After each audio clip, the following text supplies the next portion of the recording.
What's up, everybody? My name is Will, and welcome back to another episode of Will on a Whim, Natural Hair Edition. You guessed it, Natural Hair Edition is on today, Friday. What? Today, I'm actually going to be giving a bit more information about something that I said in my previous video. Okay, so you can check that out here, check that out here. I don't know where the card is, but it's up there. Okay, so go ahead and click that link if you have not seen that video yet. But before we get into that, make sure that, whoa, okay, that was a little aggressive. Make sure you go ahead and click that subscribe button for weekly videos on how to take care of your natural hair. Okay, so I got a little confession, okay? Like Usher. These are my confessions. I've been telling all of you since the beginning of this channel that I do not use sulfates in my routine whatsoever. No sulfates in my regimen because I had a traumatic experience with some sulfates, okay, in a shampoo that I used by a brand that shall not be named but will be on the screen right now.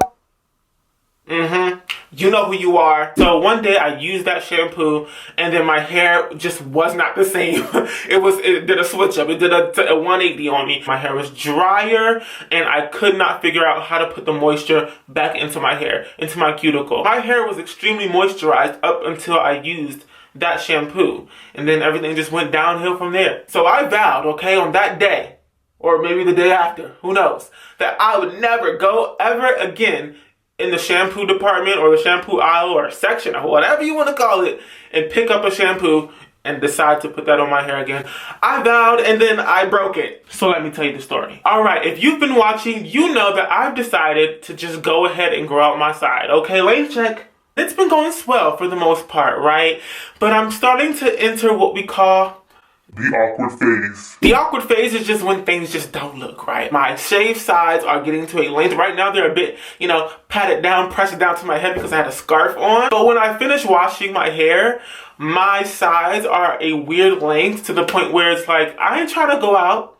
Okay, like that. I ain't trying to look like that. So I'm in the awkward phase. In my praying hands video, I expressed to you all that I was doing this whole wash and go thing. And that was mainly because I wanted to be able to find styles that I could wear that would cover up my shaved sides. So that way I don't have to deal with the awkward phase. What I didn't think about, because I usually am not wearing my hair out in its curly state, was all of the detangling that I would have to do on a regular basis to keep my hair from tangling up, knotting up, and, just creating a bunch of issues for me, okay? It's just a problem. So I got to thinking and I did a couple of things, okay? I searched up people who knew what they were doing, people who wore wash and goes like every day of their lives. I talked about Juliana, which is her real name, in my previous video. She has a beautiful head of curls and she wears her hair in a wash and go state, I think maybe just about every single day. So she got that curly hair routine on lock. She knows all of the process and how to detangle. So I watched one of her videos and she recommended,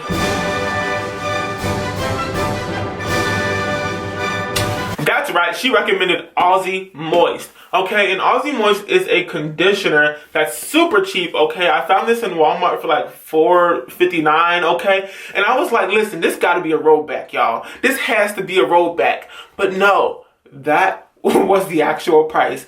Am I dramatic about this? No, because this is literally so much for so cheap. So what Jujubee said in her video in particular about this product was that it had a lot of slip, and that slip was the primary factor in her ability to detangle her hair whilst she was in the shower washing her hair. I was having issues with detangling, so I was like, listen, I'm just gonna hop on over to Walmart and I'm gonna pick up a bottle of Aussie Moist conditioner and I'm gonna put it in my hair, I'm gonna detangle it, and everything's gonna be all good. Like it was an actual lifesaver, like it works. But when you flip that bad boy on the back, okay, when you flip it over, you can see that there is actually dimethicone in here. Dimethicone is actually a sort of formidable character in the natural hair community.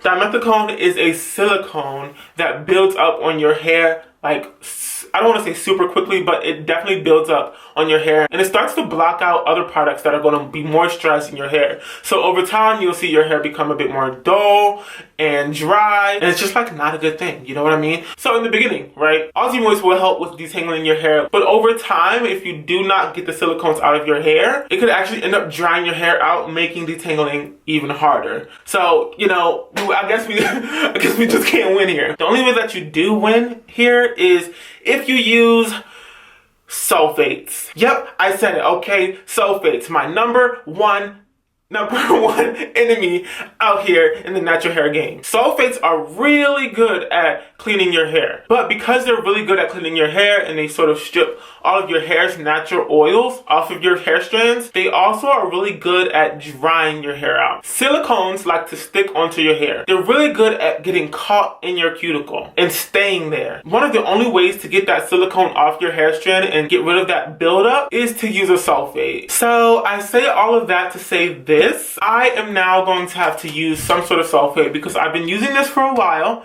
and I'm starting to feel my hair getting a bit drier. So I'm going to have to use some sort of shampoo with a sulfate in it to get the buildup off my hair. I know, but you gotta do what you gotta do. But listen, there's still things to be learned here, okay? There are actually different types of sulfates with different sort of levels of intensity in their cleansing properties. So let me go through that real quick. Here's a list of some of the more harsh sulfates that you should probably avoid if you can. So if you see any of those on the back of your hair care products, then you might want to think twice about them or just be really prepared to pack the moisture back into your hair once you're finished using them. If you want to keep it on the safe side, here's another list of some of the gentler sulfates that you can use. So there you have it, okay? A finite list.